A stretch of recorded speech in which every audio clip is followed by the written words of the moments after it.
All eyes are on the upcoming BRICS summit. Let's get some analysis now with the University of Johannesburg Center for African Diplomacy and Leadership Director, Professor Chris Landsberg, as well as Human Sciences Research Council, Professor Narnia Bohler-Muller. Of course, Professor Landsberg will join us momentarily. But Prof. Muller, good evening. Good to have you, and thank you very much for your time. Good evening, Tabo. It's nice to be with you tonight. Perhaps the most important question to ask at this point: what does the president feel he needs to clear us on our foreign policy? I mean, the big debate up until this point has been around our non-aligned stance when it comes to the Russia-Ukraine war, and we've been clearly highlighted on that by the Minister of Durko to say, well, you can't choose our friends, right? We'll choose to be our friends. And that has been our policy, and we are non-aligned in this war, but we will have friends like Russia coming in, having military displays and so on and so forth. But we will also talk with the United States and talk with the Ukraine. So what is the president seeking to clarify? You know, it's the first family meeting that we've had since the end of the COVID lockdowns. So I'm very curious to hear what President Ramaphosa has to say tonight. I think the family meeting was only announced about midday today, so it was kind of unexpected. And we thought that we kind of knew, what our foreign policy stance is, and we know that BRICS is happening in 2 days from now in the City of Gold. So it's quite curious. I don't know if there's been any political pressure that's been applied on the president, perhaps for a lot of, let's say, anti-Western rhetoric around the meeting that's to come. And of course, the very controversial issue around the de-dollarization of the international economy. So there's a lot going on. There's a lot of excitement, a lot of buzz, and it will be very interesting to hear what the president has to say about all these things, including if they are going to be introducing new members to the BRICS club, which I doubt, because I think India and Brazil are slightly skeptical, and there aren't really any criteria for inclusion, and we have 23 countries, that have applied for membership. So it's interesting times, as they say. Yeah, interesting, influential voices coming in. I've already mentioned Brazil, Russia, India, and China. South Africa not holding a lot of weight, I suppose, as far as those countries are concerned, but included nonetheless in that particular bloc. There are certain aspects of division within the BRICS itself and its own relationship with the United States. For example, how India and how we saw the Indian representative, the president, going to the United States on some charm offensive, so to speak. And you've got the kind of cold, distant relationship that the United States has with China, and now, of course, a complete war with Russia. How does that play out within the BRICS bloc itself? International relations is a very complex thing. We live in a complex world, and nothing is, excuse saying something ordinary, but nothing is black and white. It's all gray. So there's a lot that's been happening behind the scenes, a lot of charm offensives. I was very interesting to read yesterday that Henry Kissinger, who is now 100 years old, visited China earlier this year, and he was the one who actually started the United States and China relations in 1970 under Richard Nixon. So, yeah, there's a lot of complicated behind-the-scenes work going on.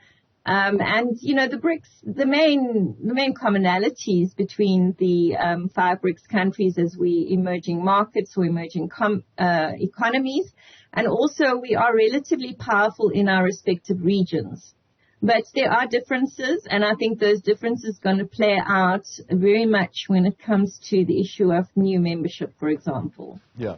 Certainly. Professor Chris Landsberg has now come on. Prof, good to have you, and thank you very much for coming on as we await the President and the address to clarify us on our foreign policy, but also the upcoming BRICS summit. Some of the issues, of course, that we're already discussing with Professor Muller is around the intensifying, I suppose, confrontation between, you'd say, the United States and China, dominating foreign policy debates, and then you've got India jumping into the fray there, and the Prime Minister of India going on a charm offensive in the United States. What do you make of that jostling between India and China for influence? Thanks for having me, and sorry that I joined so late. I had to just verify security features, that incidentally, just on that point, I think cybersecurity is certainly one of the issues that's going to feature on the agenda, and I'm looking forward. But let me just piggyback onto what Prof. Narnia Bohler said and answer your question. I like the fact that you started with India. I don't think it's surprising that there are so many differences between the BRICS members. It's an eclectic group, different political systems, different economies, different positions in the world and stuff. I think there's going to be a remarkable sense of sophistication to try and not so much park the bus on the differences, but focus on what unites them now and move the needle forward. But let me come to the key point, that I like the question that you've asked, Dabo. As we now are awaiting this historic BRICS summit, the 15th, to be hosted by South Africa, and even just the fact that it's the 15th, there's a symbolism about it that the weaker member, I'm not trying to really, make hay of South Africa being the smallest and so on. I'm saying in reality, it is the smallest. But Prof, what's so interesting about Henry Kissinger? Henry Kissinger, actually, the warmonger, the high priest of realpolitik, of realism, of power politics, who were George Kennan, who tried to distance himself from containment in the Cold War before he passed away. Henry Kissinger has actually been remarkably consistent on China. And Henry Kissinger is on record stating that America is the one that's picking a fight with China, not the other way around. And not only is he stating that it's America and the Biden administration, he actually thinks it's ill-conceived, and he's of the view, and many neocons in America, including former President Trump and candidate-elect for all intents and purposes, they seem to have a more measured view on the rivalry with China. Let me conclude on this point, Dabo, by saying, by making a point about India, because you did ask the point about India. Yeah. India is a very interesting player in BRICS at the moment. I read an article, and Prof, you and I are reading up every day on these things. And there was an article by a couple of analysts almost stating that South Africa should learn from India and in how it conducts its non-alignment. I would rather take a leaf out of Turkey's role, right? But anyway, let's talk about India. And I think the word charm offensive is, for me, starting to lose a bit of its traction, if you like. It wasn't just a charm offensive. India is literally torn between close relations with the West and wanting to be in BRICS, and, for example, having tensions with China as we speak, and even differences with Russia. But I think even President Modi, of all people, will find it within himself during the course of the coming historic week in our country to find a way to calibrate these tensions between closeness with Washington in particular, the G7 in general, and then BRICS. Let me just make this key point. While there was so much furore over Lady R, And it seems to me the narrative is beginning to change on that. And I'll comment after BRICS on that matter. India and Brazil was openly allowed to trade with Russia and benefit from Russia and get all these concessions from Russia during the time of sanctions, during the last 18 months of the war. Why? In order to save the Europeans and the Americans who thought that the sanctions would crush President Putin, and of course he was hard hit. And so look at the double standards. They're courting India, rolling out the red carpet for India, firming strategic ties with India, allowing India for all intents and purposes to violate sanctions so that the West could benefit from gas and oil and grain and all the other things, and at the same time South Africa is being delegitimized. Yeah. Fascinating what's going on in the world at the moment, Tabo.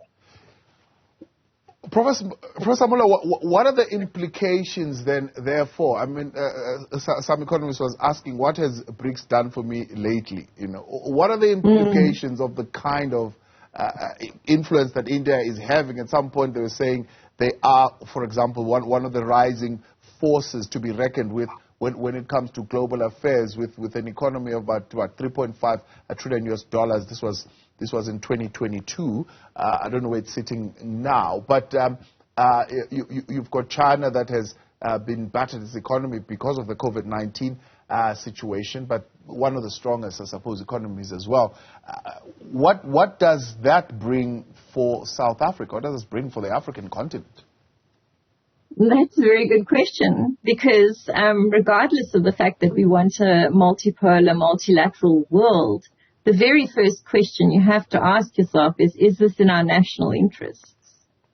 So South Africans obviously asking that question, is this BRICS formation going to make a difference to my daily life? Is it going to help South Africa to deal with its triple challenge of poverty, inequality, and unemployment? Or otherwise, why do we have it? So obviously the trade and investment issue is a very important one, although BRICS has been around for 15 years, but the trade and investment hasn't grown to the extent that it could have amongst the 5 countries. And the fact that there's uncertainty in India, and not only in India, but Brazil as well, I think Brazil is vacillating maybe even more than India, shows that we're part of a grouping that is, wrestling with itself, and because of that might not be able to progress as quickly and as far as it wants to. So there were big dreams when BRICS was, formed 15 years ago. South Africa joined the following year under, I know, former President Zuma, who really pushed hard for us to be a member. But has much changed since then? I mean, has the new development bank, for example, benefited South Africa and its membership of that bank? And will the expansion of the group make things better or worse? Because it's already difficult for 5 countries to reach consensus about something, if they have at all. So you can imagine a bigger group. So we already have the G7, the group of 7, the G20, we have the G77 plus China, and now we could be looking at a G30. So the BRICS has an important role to play. It's a very unique, if you want to call it, block, and it can do good. It can balance the world order. Yeah. But we have to also ask ourselves: is it benefiting us, and is it benefiting the people of South Africa? So, Tabo, let me come in there and piggyback onto what you asked. Please do. But as you do, but also I want you to weigh in on those BRICS countries. And when you look at their investment model priorities versus what we need for our local productivity, and whether or not they are prioritizing what would we want as South Africa, and is it transparent enough for us to be able to see if it meets the South African needs? Brilliant interjection, because I think your point follows on what I wanted to respond to what Prof. Narnia is saying. Let me first say this. there's a tendency to overstate what BRICS has achieved to date, and there's equally a tendency to understate what it has achieved. So the reality of its performance for the 15 years is somewhere in between. Here's the interesting thing, Thabo. If the 24th of February 2022 did not happen, what happened on that day? The invasion of Russia. Yeah. Right? And then the attempts to isolate Russia and so on. I think America sits there almost gobsmacked by how many countries developed the guts, the sheer chutzpah, to show that they can distance themselves from the Western dominant bloc. And let me respond to the question that, to the points that Prof made and the question that you asked. I don't think we should put the onus on the other BRICS countries to the extent that it may not have served our interests very well, Prof. I think of the 5 countries in BRICS, South Africa is the one that followed through the least and went in there with a less calculated, clearly crafted sense of its national interest. Let me give you one example. All other 4 BRICS members have been trading with each other in the various currencies and developed payment systems for trade. So, Russia, the ruble, with India, and the rupee.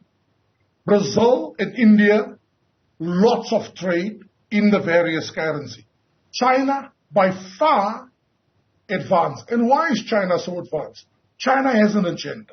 China's long-term agenda is not just that the yuan or an alternative BRICS currency will become an alternative to the dollar. It's to replace the dollar. China has patience. China can wait for decades for this to play out. De-dollarization is not going to happen overnight. The one country in BRICS, Prof, as you know, that hasn't done that is South Africa. So we do not trade with India, with the rand and the rupee, or with Russia and the ruble, and so on. There is an issue here, Thabo, that I'm therefore raising. Yeah. The onus on follow-through and the onus on going beyond declaratory statements, and there's going to be very important decisions taken during the next few days. Yeah. That will alter the world order. The world is not going to be the same anymore. The Western order is not about to disappear, but that there will be parallel orders emerging is true. The onus is in South Africa to make sure that BRICS, as Prof, with other multilateral institutions, it serves our interests. So there's a matter that South Africa will have to address after the fanfare of this week. Yeah. Go and rebuild the institutions of foreign policy, trade, industry, and the like. We are waiting. The president is going to speak in just a moment. We're seeing some movement, but they are, of course, reporting some technical issues at the moment. So we're told that he has been ready since 5 to 8 to address us, but there have been some technical issues. So as soon as he does, we will bring him on. But Prof. Landsberg, you were not here earlier on when I asked Prof. Muller that what if you are President Cyril Ramaphosa, it's highly unlikely he's going to say anything different from what we've been hearing from Minister Naledi Pandor. But what is he coming to clear, and what would you want him to say in bringing clarity around our foreign policy? So let me make a point, and I'm trying to really contain myself not to bring in that famous day where a certain ambassador with a bow tie, went public. No, but I tell you what's the serious point I want to make about this. I do think if there's one positive thing that came out of rogue Ambassador Bikita's actions, and by rogue, Prof, I merely mean this is not America bashing. And if people think it is, so what? I'm saying, Prof, as a scholar of diplomacy and foreign policy yourself, it was unconventional the way he did it and what he did. But if there's one thing that he did achieve, Tabo, the ambassador, there's almost been a seriousness from Pretoria on foreign policy matters. There's been a rethinking. There's been an energy and an urgency that I have not seen in a long time. I don't think this is going to be a typical speech, by the way. I think just like that statement when the president was forced by the court or compelled by the court to release the affidavit on, on the DA case, I actually think we're going to get more clarity on what President Ramaphosa thinks about foreign policy, almost compelled by that action that we've seen in a long time. For me, the elephant in the South African room still remains our follow-through after Friday. After all the aeroplanes and the jets and the security personnel and these serious heads of states leave, how does South Africa make sure it translates these goals and lofty ideas and agreements, and there are going to be many, and we must turn it into our national interest. Nobody's going to do it for us. They're not going to offer to us on a silver plate. That's all I want to say. So what's the point I'm making about the bow tie man? Is that if there's one thing he achieved, it was almost a shock to the South African foreign policy body system.